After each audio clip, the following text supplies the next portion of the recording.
Ini adalah episode ketiga. Pada 2 episode sebelumnya, kita sudah menjawab 3 dari 10 argumen yang selama ini membuat kita yakin bahwa bumi berbentuk bola. Pada episode ini, kita akan membahas topik nomor 4 dan 5, yaitu soal teori bumi mengelilingi matahari dan gravitasi Newton yang merupakan landasan dari seluruh dogma sains modern. Kita mulai dengan topik keempat, tentang persepsi bahwa Galileo membuktikan teori heliosentrik atau bumi mengelilingi matahari. Manusia sudah ribuan tahun mengamati alam semesta. Apa yang mereka lihat adalah sama dengan apa yang kita lihat saat ini jika otak kita tidak dijejali dengan berbagai propaganda sebelumnya. Jangan sekali-sekali meremehkan para astronom kuno, karena mereka lah kapal laut bisa menyeberangi benua tanpa kompas hanya dengan melihat formasi bintang. Zodiak yang Anda pakai sekarang merupakan hasil pengamatan mereka. Mereka mampu menghitung gerhana secara akurat. Jika Anda melihat situs resmi NASA, perhitungan astronom kuno masih digunakan sampai sekarang. Mereka mampu menghitung pergerakan bintang selama 25.000 tahun yang disebut sebagai The Great Platonic Year. NASA pun masih menggunakannya sampai sekarang. Jika kita melihat langit, kondisinya persis seperti di planetarium, bahwa kita dan bumi ini diam. Bintang-bintang berputar mengelilingi kita pada langit yang berbentuk kubah. Semua bintang berputar, kecuali satu yang posisinya tak pernah berubah, yakni bintang utara atau North Star. Para astronom kuno memandang bahwa bintang utara terletak pada titik puncak yang merupakan poros kubah. Itu sebabnya bintang utara posisinya tetap, dan bintang-bintang lain posisinya berputar. Kondisi bumi datar dengan langit berbentuk kubah merupakan kosmologi yang umum pada agama-agama besar di dunia.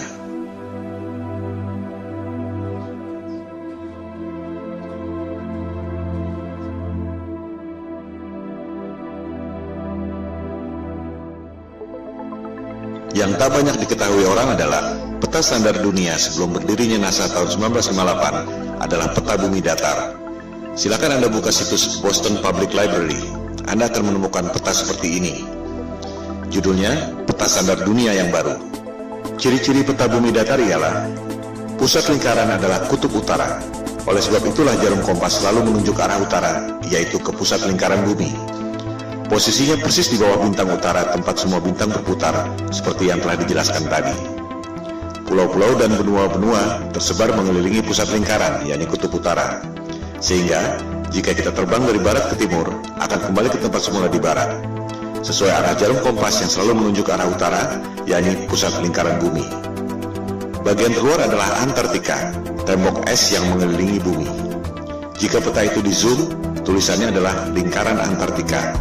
Tak ada kutub selatan pada peta bumi datar. Antartika bukan benua, melainkan tembok es yang mengelilingi bumi.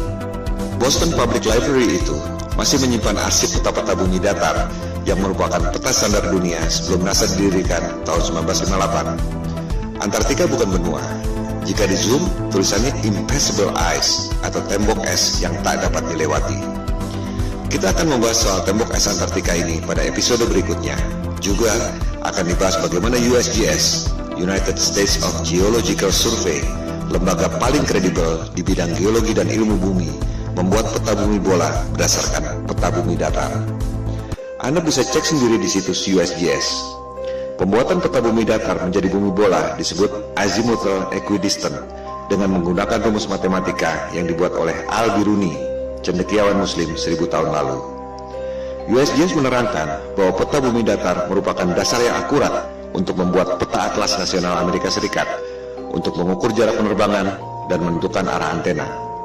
Bahkan, disebut pula bahwa peta bumi datar merupakan dasar pembuatan logo PBB tahun 1945. Inilah realitas peta dunia sebelum dibentuknya NASA tahun 1958. Silakan Anda perhatikan logo PBB. Kutub utara adanya di tengah lingkaran. Benua-benua mengelilingi pusat lingkaran. Tak ada kutub selatan alias Antartika di logo PBB. Yang ada ialah tembok es yang mengelilingi bumi datar. Anda pun bisa cek sendiri video resmi yang diterbitkan oleh Gedung Putih Amerika Serikat. Terlihat di situ ruang rahasia Presiden Kennedy yang menjabat sampai tahun 1963 menggunakan peta bumi datar di ruang kerja rahasianya. Kita akan membahas hal ini pada episode 4 setelah episode 3 ini. Kembali pada kosmologi bumi datar. Teori bumi pusat alam semesta ini disebut geosentrik, menjadi bagian dari sains sejak dipaparkan oleh ilmuwan Yunani kuno Ptolemy. Ia menghitung dengan rumus matematika secara cermat tentang pergerakan benda-benda langit mengelilingi bumi. Perhitungan Ptolemei sangat akurat, sampai sekarang masih sering dibuatkan model komputernya. Hasil pergerakan planet-planet mengelilingi bumi menghasilkan pola yang disebut geometri suci atau sacred geometry, the golden ratio. Ketika itu, manusia menempatkan scientia atau pengetahuan di bawah sapientia, divine wisdom. Demikian halnya dengan penerus Ptolemei, yakni cendekiawan Muslim Ibnu Sina. Ia mengemukakan tesis tentang langit ketujuh dan seterusnya sebagai lapisan kubah celestial atau kubah bumi itu. Dari pola pergerakan benda-benda langit seperti itu, kita tentu berpikir bahwa pasti ada kecerdasan ilahiyah, Tuhan yang Maha Kuasa, yang membuat ini semua. Bahwa ruh dan kecerdasan kita berasal dari atas, yaitu kecerdasan transendental. Hal itu yang tak diinginkan oleh sains modern yang mempropagandakan bahwa alam semesta terjadi secara acak atau random. Kecelakaan kosmik dalam galaksi mati yang tak bertuhan, di mana kecerdasan Anda berasal dari bawah, yaitu evolusi dari submolekul. Teori bumi mengelilingi matahari juga sudah ada sejak 2500 tahun lalu. Teori ini dikemukakan oleh penyembah dewa matahari, Martianus Capella. Sains barat menganggap teori bumi mengelilingi matahari dikemukakan oleh Copernicus, dilanjutkan oleh Galileo. Padahal Copernicus dalam bukunya mengatakan bahwa ia sangat dipengaruhi oleh Martianus Capella, tokoh pagan alias musyrik penyembah dewa matahari yang hidup 2000 tahun sebelumnya. Kebanyakan orang berpikir bahwa Galileo membuktikan teori bumi mengelilingi matahari, seolah Galileo dihukum oleh otoritas agama karena mengatakan kebenaran, bahwa agama adalah buruk, saintis adalah pahlawan. Padahal yang terjadi justru sebaliknya. Silakan Anda cek buku The Genesis of Science yang sudah dirangkum pada Wikipedia. Otoritas agama memberi kesempatan pada Galileo untuk membuktikan teorinya. Justru Galileo yang gagal membuktikannya. Pembuktian saintifik yang gagal dilakukan oleh Galileo ini disebut stellar parallax, yang masih dilakukan orang sampai sekarang. Sederhananya seperti ini. Jika Anda berdiri di posisi A, melihat pucuk pohon C, akan terlihat bahwa pucuk pohon C itu seolah berada di depan tebing X. Jika Anda berdiri di posisi B, melihat pucuk pohon yang sama, akan terlihat bahwa pucuk pohon C itu seolah berada di depan tebing Y. Padahal sebenarnya pohon dan tebingnya tidak berubah. Yang berubah adalah posisi dan sudut pandang Anda. Analogi sederhana itu diterapkan pada sudut pandang kita lewat teleskop jika betul bumi berputar mengelilingi matahari dalam 12 bulan. Ketika bumi berada di posisi A, katakan pada bulan Januari, kita melalui teleskop akan melihat bintang C, posisinya ada di depan rasi bintang X. Setengah tahun kemudian, misalnya pada bulan Juli, kita melalui teleskop akan melihat bintang C, posisinya ada di depan rasi bintang Y. Sederhana bukan? Pengujian stellar parallax ini yang dilakukan oleh Galileo dengan menggunakan teleskop. Hasilnya gagal. Rasi bintang tidak berubah. Artinya, buminya diam, tidak berputar mengelilingi matahari. Hal ini yang tidak diajarkan di sekolah. Seolah-olah Galileo dihukum karena menyampaikan kebenaran. Padahal ia gagal membuktikan teorinya. Galileo marah dan menyerang Paus Urban VIII lewat buku Dialogue Concerning the Two Chief World Systems. Jadi, sebenarnya ia dihukum karena pemberontakan politik, bukan karena sains. Disinilah kebohongan sains modern dimulai. Teori bumi mengelilingi matahari diajarkan di sekolah-sekolah Eropa sejak abad ke-16, meski sebenarnya belum terbukti. Bahkan ketika itu belum ada teori gravitasi. Ini merupakan konsekuensi politik Eropa abad pencerahan yang ingin lepas dari otoritas agama. Percobaan stellar parallax ini terus dilakukan sampai berabad-abad kemudian. Terakhir dilakukan oleh NASA dan Harvard University. Silakan Anda cek, hasilnya ada di perpustakaan Harvard University. Seiring dengan kemajuan teleskop, dilaporkan bahwa terlihat posisi bintang memang berubah. Masalahnya, yang separuh bergerak ke kiri, yang separuh lagi bergerak ke kanan. Fenomena ini disebut negative parallax. Artinya apa? Artinya tak mungkin bumi mengelilingi matahari jika bintangnya bergerak berlawanan arah. Artinya, buminya diam, posisi bintang-bintangnya yang berubah. Separuh ke kiri, separuh ke kanan. Ini hanya mungkin terjadi jika kubah celestialnya, alias langitnya, ada berlapis, seperti yang dikemukakan oleh Ibnu Sina tadi. Kesimpulannya, persepsi bahwa Galileo membuktikan teori bumi mengelilingi matahari adalah salah besar. Pertama, Galileo gagal membuktikan teorinya, di mana rasi bintang atau stellar parallax tidak berubah. Kedua, sampai zaman modern pun, NASA dan Harvard University tak berhasil membuktikan stellar parallax. Yang ada justru negatif parallax, separuh rasi ke kiri, separuh rasi ke kanan. Dengan demikian, terbukti bahwa teori bumi mengelilingi matahari yang dikemukakan oleh Copernicus dan Galileo yang diajarkan di sekolah-sekolah seluruh dunia dan merupakan indoktrinasi ke otak kita semua adalah kebohongan sains modern.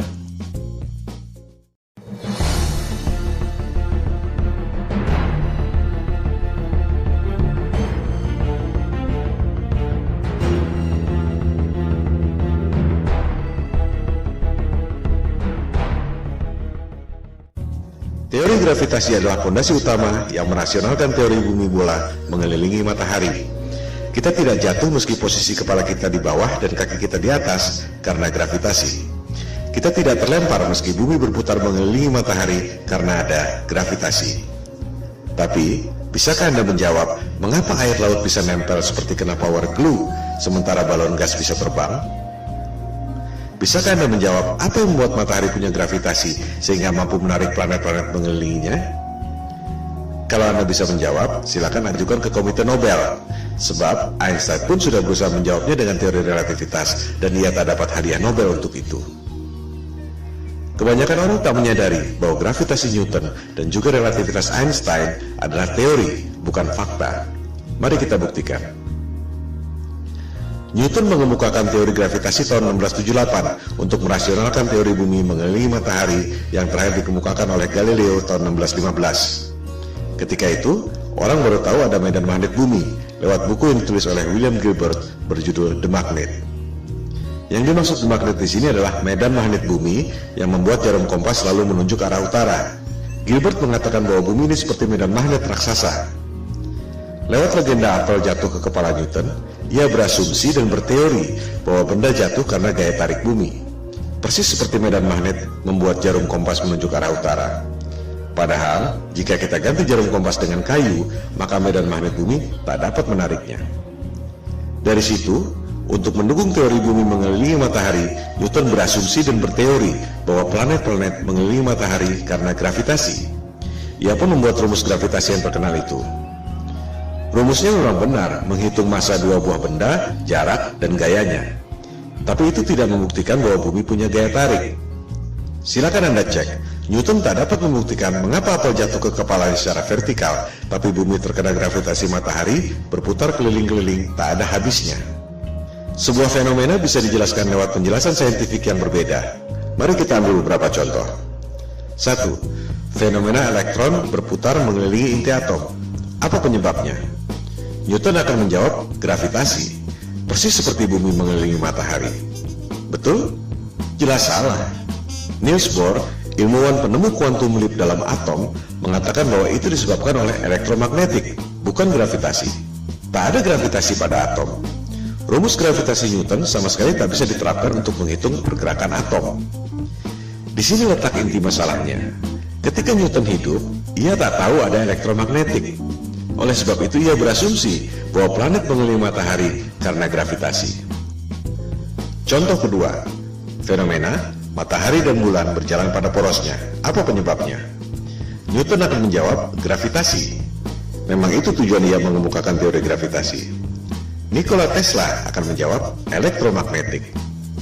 Persis seperti elektron berputar mengelilingi inti atom, suatu hal yang belum diketahui Newton selama hidupnya. Tesla dapat menciptakan semua temuan-temuan yang dahsyat itu yang telah dipaparkan pada episode sebelumnya karena menganggap bumi ini bukan planet yang mengelilingi matahari. Bumi adalah pusat alam semesta yang memiliki energi dahsyat, termasuk menggerakkan matahari, bulan, dan bintang-bintang pada kubah celestial. Ia pun mengatakan matahari dan bulan digerakkan secara wireless oleh medan elektromagnetik yang ada di ether. Lebih jauh lagi, ia mengatakan bahwa kubah bumi atau kubah celestial itu terangkat karena medan elektromagnetik. The only force you need to counter is the electromagnetic force, not gravity. Kata-katanya adalah the only force. Bahasa terangnya, gravitasi adalah ilusi. Tesla pun mengatakan bahwa bintang-bintang menempel pada kubah celestial atau the firmament, bahasa Alkitab Taurat, terjemahan King James. Contoh kasus ketiga, fenomena besi tenggelam dan gabus terapung di air. Apa penyebabnya? Newton akan menjawab gravitasi. Besi tenggelam karena ditarik oleh gaya tarik bumi. Archimedes akan menjawab berat jenis. Besi tenggelam karena berat jenisnya lebih besar dari berat jenis mediumnya, yaitu air. Gabus terapung karena berat jenisnya lebih kecil dari berat jenis mediumnya, yaitu air. Kita lihat, sebuah fenomena bisa dijelaskan dengan paradigma sains yang berbeda. Contoh kasus keempat, fenomena balon helium terbang di udara. Newton dengan paradigma gravitasinya mungkin terpaksa menjawab anti-gravity. Archimedes akan menjawab dengan hal yang sama, berat jenis. Balon helium terbang karena berat jenisnya lebih kecil dari berat jenis mediumnya, yaitu udara. As simple as that. Coba kita simak baik-baik foto ini. Air laut bisa nempel tanpa ada setetes pun yang tumpah. Sementara, kalau kita goyangkan gelas ke atas, air pasti muncrat ke atas sebelum jatuh ke bawah. Padahal, tenaga kita tidak sebesar tenaga samudra. Karena sudah diindoktrinasi sejak kecil dan menganggap bumi bola adalah fakta, kebanyakan orang akan mengatakan bahwa air laut tidak tumpah dan kita tidak merasa bahwa kaki kita ada di atas karena ada atmosfer yang terkena gravitasi. Contohnya adalah gambar ini. Betul? Salah. Itu adalah gambar imajiner tentang medan magnet bumi. Banyak orang mengira gravitasi adalah medan magnet bumi, padahal bukan. Seperti dilihat pada gambar itu, ada jarum kompasnya. Artinya, itu adalah medan magnet bumi yang membuat kompas menunjuk arah utara, bukan gravitasi yang mampu menarik orang ataupun gajah. Gambar tentang gravitasi adalah seperti ini. Di situ tulisannya, gravitasi membuat semua yang ada di bumi ini stabil. Apakah itu gambar ilmiah? Jelas bukan. Kita juga bisa membuat gambar bumi berbentuk kotak, atau bisa juga kita bikin bumi berbentuk trapesium dengan klaim yang sama. Itu semua adalah gambar imajiner. Coba kita perhatikan gambar ilustrasi gravitasi bumi itu. Apa yang janggal? Kita bandingkan dengan gambar medan magnetik bumi sebelumnya. Di gambar kanan itu, kita lihat ada kutub positif, ada kutub negatif. Ada gaya tarik, dan ada gaya tolak. Sama seperti gambar besi magnet. Ada gaya tarik, ada gaya tolak. Ini adalah hukum kekekalan energi. Energi tak dapat diciptakan dan tak dapat dimusnahkan. Hanya bisa berubah bentuk. Contohnya, orang niup balon. Jika balonnya mengembang, pasti paru-paru yang niup itu mengempis. Tak mungkin ada balon mengembang terus jika tak ada energi lain yang mengempis. Inilah hukum kekekalan energi. Nah, itu teori gravitasi, ada gaya tarik bumi, tapi tak ada gaya tolak. Di mana logikanya? Ini bertentangan dengan hukum kekekalan energi. Sekali lagi, gambar-gambar pendidikan yang canggih-canggih itu adalah gambar imajiner. Tergantung asumsi orang yang membuatnya, bukan berarti bahwa itu fakta. Newton tak dapat menjelaskan mengapa bumi bisa punya gaya tarik. Yang bisa menjawab itu adalah Einstein tahun 1905. Dia bilang, gravitasi terjadi karena massa yang besar seperti bulan, bumi, matahari membuat ruang dan waktu melengkung. Wow, sungguh ide yang brilian yang tak terpikirkan dalam imajinasi saintis manapun di dunia. Itu yang membuat Einstein seorang jenius yang lain dari yang lain. Sebuah teori yang sangat indah. Pertanyaannya, apakah teori itu betul? Itu cuma teori yang ada dalam tulisan dan gambar, tak pernah ada di alam nyata. Contohnya ini, orang mencoba menjelaskan teori relativitas Einstein, bagaimana ruang dan waktu melengkung, menciptakan gravitasi yang membuat planet-planet mengelilingi matahari.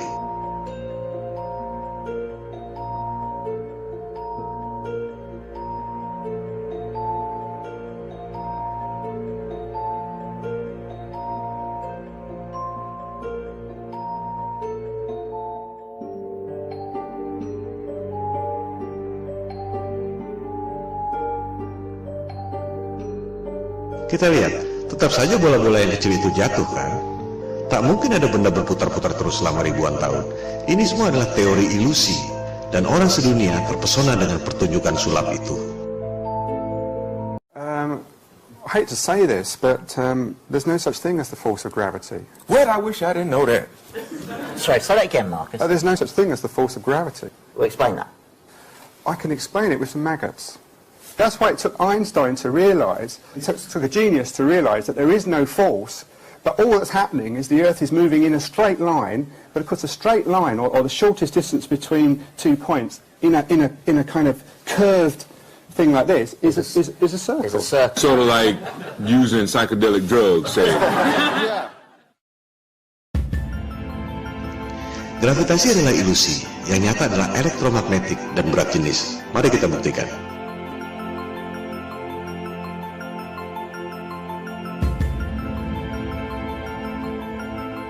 Jadi, betul kata Tesla. Satu-satunya gaya yang harus kita hadapi adalah elektromagnetik, bukan gravitasi. Elektromagnetik bisa kita buktikan lewat benda-benda nyata, bukan cuma gambar-gambar konsep imajiner seperti gravitasi. Huge alternating electric current. On top is a 1 kilogram aluminium plate. So we hear this noise. What's that noise? It's the vibration of the plate because it's vibrating at 2 times the frequency of this one. Whoa!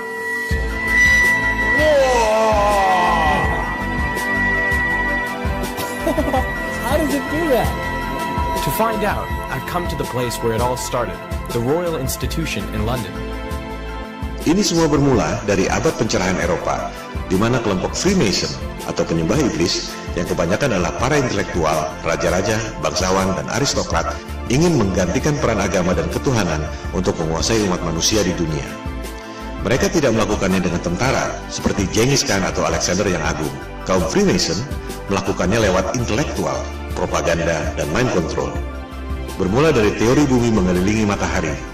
Supaya kelihatan masuk akal, dibuatlah teori gravitasi. Padahal benda jatuh ke bumi karena berat jenis, dan benda bisa berputar-putar dalam orbit karena elektromagnetik. Untuk membuktikan bahwa gravitasi itu nyata, Einstein membuat teori relativitas. Ruang dan waktu melengkung dan membuat gravitasi. Padahal, kalau konsep itu dibuktikan lewat benda, terbukti bahwa benda-benda yang kecil-kecil itu pasti jatuh juga ke benda yang besar. Supaya kelihatan rasional, dibuatlah asumsi baru. Ada kekuatan maha dahsyat yang membuat benda itu berputar-putar, yaitu Big Bang. Apakah Big Bang itu fakta? Jelas bukan. Itu adalah teori. Bahkan di kalangan mereka sendiri pun, Einstein misalnya, tak percaya dengan Big Bang. Ia berpikir bahwa alam semesta ini steady state, tak ada awal, tak ada akhir. Big Bang dan gravitasi adalah Tuhan palsu sains modern. Semua pertanyaan yang tak terjawab dilemparkan pada dua hal itu. Media-media dan dunia pendidikan mempropagandakan teori Big Bang seolah fakta, lengkap dengan gambar-gambar canggih yang sebenarnya cuma imajiner.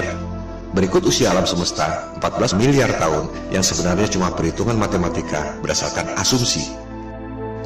Oleh sebab itulah Tesla mengatakan, para saintis ini hanya menghitung matematika dari rumus ke rumus, dan akhirnya menciptakan struktur yang tak ada hubungannya dengan realitas. Model alam semesta berdasarkan asumsi matematika itu, jika asumsi dasarnya salah, maka semuanya runtuh.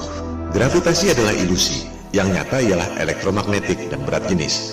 Oleh sebab itulah, Goethe, intelektual terkenal dari Jerman, mengatakan bahwa gravitasi Newton itu adalah mistisisme sains.